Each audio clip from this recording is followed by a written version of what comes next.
आज हम बात करेंगे pi of non homogeneous linear partial differential equation with constant coefficient की। तो सीएफ के बारे में हम ऑलरेडी बात कर चुके हैं। आज हम पीआई बोलिए, पर्टिकुलर सोल्यूशन बोलिए, जो भी कहना चाहें, तो आज हम उसके बारे में बात करेंगे। तो आपको पता ही है कि अगर राइट हैंड साइड में कोई टर्म यूज़ हुआ है तब आपको सीएफ के साथ साथ पीआई भी निकालना पड़ता है अगर आप जनरल सोल्यूशन किसी भी पार्शियल डिफरेंशियल इक्वेशन का निकाल रहे हैं। तो यहाँ पे आप पीआई की बात करेंगे। तो यहाँ पे जनरली यहाँ पे पीआई में क्या होगा, हम 4 केसेस के बारे में बात करेंगे कि अगर ये जो एफ एक्स वाई है या तो ई की power a x plus b y की फॉर्म का होगा, और इसमें कंडीशन भी होगी कि अगर मैं ए कॉमा बी ये की वैल्यू यहाँ पे डी की और डी डैश की जगह लगा दूँ तो एफ ए कॉमा बी जो होना चाहिए वो नॉट इक्वल टू 0 होना चाहिए। दूसरा केस होगा कि जो एफ एक्स वाई है वो या तो साइन या फिर cos A x plus b y की फॉर्म में हो। ठीक है, तो उस केस में पी आई कैसे निकालते हैं। तीसरा केस बनेगा आपका x raise to the power m y raise to the power n की फॉर्म का है अगर, तब कैसे निकालना है।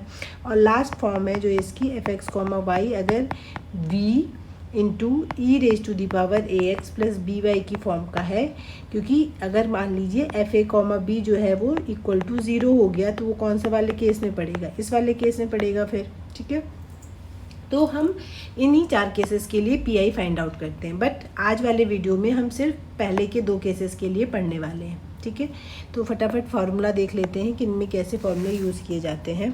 तो सबसे पहले हमने देखा है कि अगर आपका partial differential equation D comma D dash z is equal to E raise to the power a x plus b y की फॉर्म का है अगर, ठीक है, और ध्यान रखिएगा यहाँ पे ये चीज़ मेंशन है नॉन होमोजीनियस। ठीक है, तो नॉन होमोजीनियस होगा तभी ये फॉर्मूला लगाएगा, होमोजीनियस में होमोजीनियस वाला ही फॉर्मूला यूज़ करना है।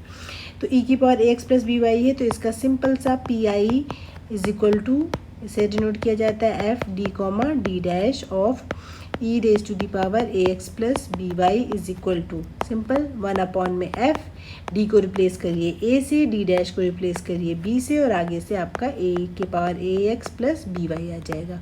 बस यही आपका सोल्यूशन है पी आई का इस वाले केस में।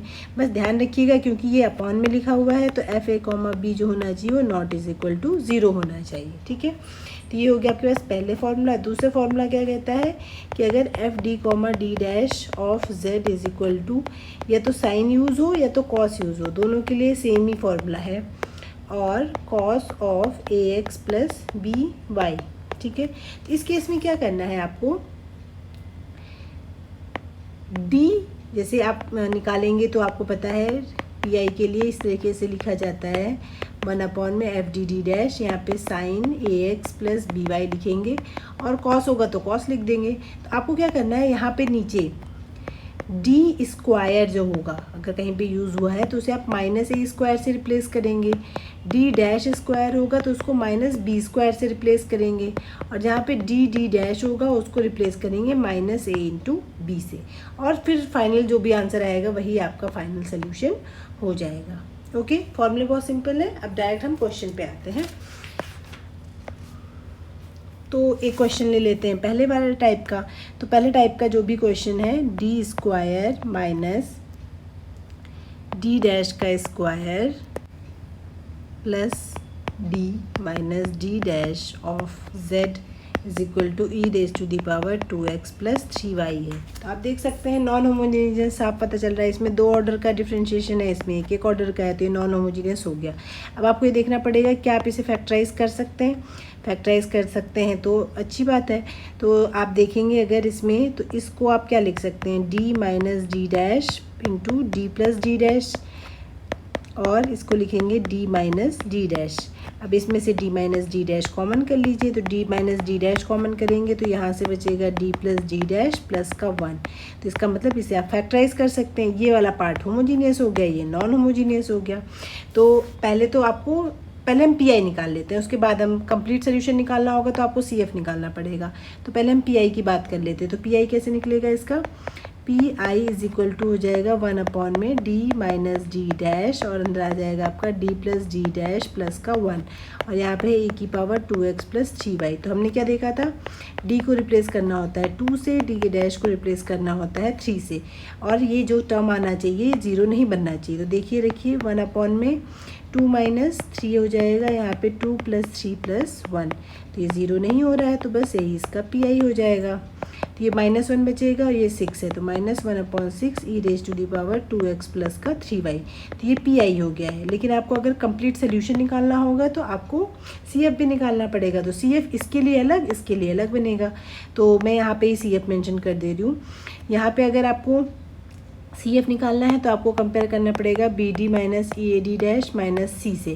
तो यहाँ पे कंपेयर करने के बाद B = 1, A = -1 और C = -1 आया है। तो इसके अकॉर्डिंग अगर आप CF निकालेंगे D plus D dash plus 1 के लिए, तो CF आता है e⁻−x हो जाएगा, यहाँ पे हो जाएगा 5BY यानी कि y प्लस AX यानी कि माइनस का x। तो ये इस वाले पोर्शन के हिसाब से CF आया। इस वाले पोर्शन के हिसाब से CF के लिए आपको पता है चाहे इससे कर लीजिए चाहे होमोजीनियस से कर लीजिए, दोनों से सेम आंसर आता है। तो इससे अगर आप कंपेयर करते हैं तो B = 1 है, A = 1 है और C = 0 है। तो यहाँ पे आपका इसके अकॉर्डिंग जो CF बनेगा वो बनेगा आपका C की वैल्यू 0 है तो e⁻CX जो आता है वो तो 1 हो जाएगा, सिंपल बनेगा 5BY यानी कि y प्लस AX यानी कि प्लस x। तो ये CF हो गया, तो ये CF हो गया दोनों पार्ट्स के अकॉर्डिंग, ये PI हो गया। तो जो फाइनल सोल्यूशन होगा वो दिया जाएगा आपका 5y plus x plus e⁻−x 5y minus x -1/6 e⁻²x plus 3y से। तो ये कंप्लीट सोल्यूशन हो जाएगा इस डिफरेंशियल इक्वेशन का। ओके, एक और पार्ट कर लेते हैं। इस वाले क्वेश्चन में आपको गिवन है d² minus 4d dash plus d-1, ठीक है। इसको सॉल्व करना है। z = e⁻3x माइनस का 2y। तो इस वाले क्वेश्चन में आप देखिए, पहले आप सोचिए कि क्या आप इसको अलग अलग कर सकते हैं। तो इस वाले क्वेश्चन में अगर आप देखेंगे तो आप रिजॉल्व नहीं कर सकते इसको। यहाँ से अगर आप d कॉमन कर भी लेते हैं तो ये d माइनस का 4d डैश बनेगा। अब क्या करेंगे आगे, कुछ भी पॉसिबल नहीं है, तो इसको आप लीनियर फैक्टर्स में नहीं तोड़ सकते। तो ये कैसा हो गया, नॉन होमोजीनियस तो है ही, साथ में ये इररिड्यूसिबल भी हो गया। तो इसका पहले आप PI निकाल लीजिए, ठीक है। PI अगर आप निकाल रहे हैं तो 1/, में कितना हो जाएगा, d² minus 4d dash plus का d-1 e⁻3x माइनस 2y। तो आपको क्या करना है, d को 3 से रिप्लेस करना है, d डैश को -2 से रिप्लेस करना है। तो ये 9 बनेगा, ये बनेगा आपका 4 3 = 12, 2 = 24 यानी कि प्लस का 24 प्लस 3 -1 e⁻3x माइनस का 2y 1/, में ये हो जाएगा 9 2 11 और ये हो जाएगा 35 e⁻3x माइनस 2y। तो PI हो गया। अब CF कैसे निकालेंगे, CF आपको पता है क्योंकि ये इररिड्यूसिबल है तो इररिड्यूसिबल वाले से निकालिए। तो इसमें कैसे निकालते हैं, सिग्मा a⁻hx प्लस ky से। और यहाँ पे आप क्या करते हैं, रिलेशन h और k के बीच में क्या बनेगा, d को रिप्लेस करिए h से और d डैश को रिप्लेस करते हैं k से, यानी कि h² माइनस का 4hk प्लस का h माइनस 1 = 0। तो यहाँ से k आराम से आप निकाल सकते हैं, h² प्लस का h माइनस 1 h² प्लस का h minus 1 divided by 4h। तो ये हो गया आपका k। तो फाइनल जो CF हो जाएगा सिग्मा a h x और k की जगह ये पूरी value h² plus h minus 1 divided by 4h into में y। तो ये आपका CF हो गया प्लस PI, इन दोनों को सम करिए और यही आपका इसका फाइनल सोल्यूशन हो जाएगा। ओके, तो ये फर्स्ट टाइप का तो आपको क्लियर हो गया होगा। अब बात करते हैं सेकंड टाइप पे। तो सेकंड टाइप में कैसे निकालेंगे, d² plus dd dash plus का d dash minus 1 of z = यहाँ पे दिया हुआ है sign of x plus 2y में, ठीक है। तो PI निकालने के लिए आप अगर इसमें सबसे पहले देखिए कि किस टाइप का है, तो नॉन होमोजीनियस है क्योंकि इसमें 2 2 है, इसमें 1 है, इसमें 1 ऑर्डर का डिफरेंशिएशन यूज हुआ है, इसमें 0 ऑर्डर का है, तो नॉन होमोजीनियस है। तो फिक्स है इसका PI नॉन होमोजीनियस से निकलेगा, ठीक है। तो कैसे निकालेंगे, PI = हो जाएगा 1/, में d² plus d dash plus का d डैश माइनस 1, यहाँ पे हो जाएगा sign of x plus 2y।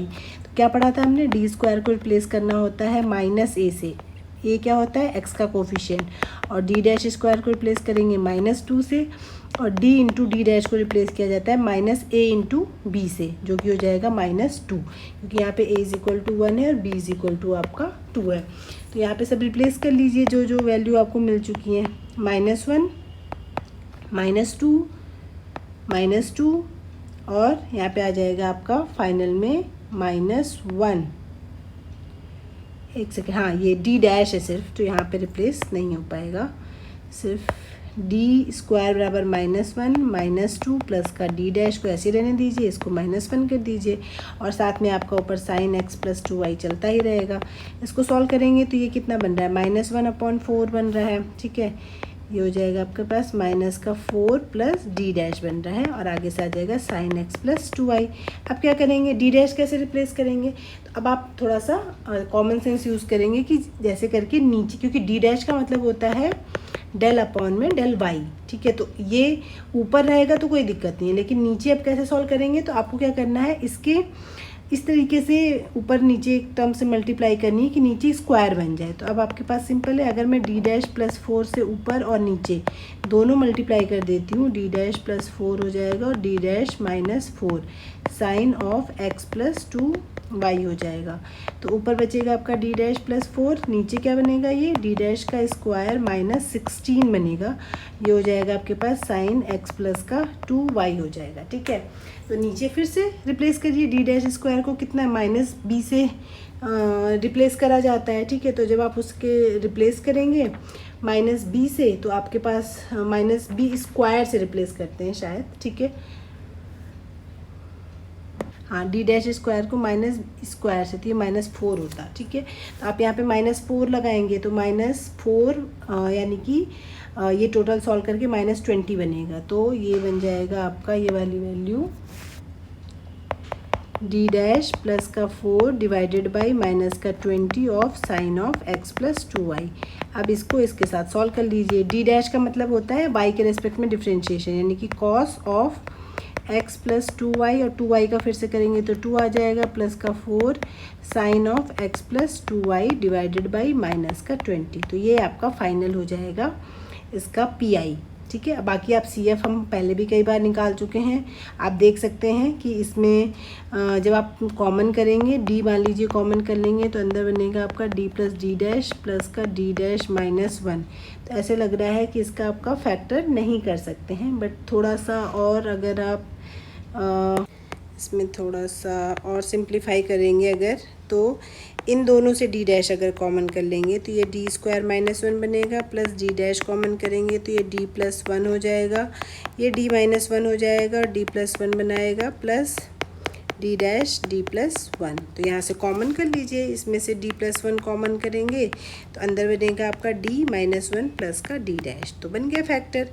तो इस तरीके से आप इसमें इसके अलॉन्ग अलग CF निकालिए, इसके अलॉन्ग अलग CF निकालिए, उनको ऐड कर दीजिए। तो CF नहीं बताया, हम CF की प्रैक्टिस पहले भी बहुत बार कर चुके हैं।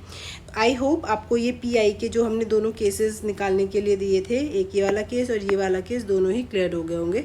बाकी जो 2 केस बचे हुए हैं वो हम नेक्स्ट वीडियो में देखेंगे।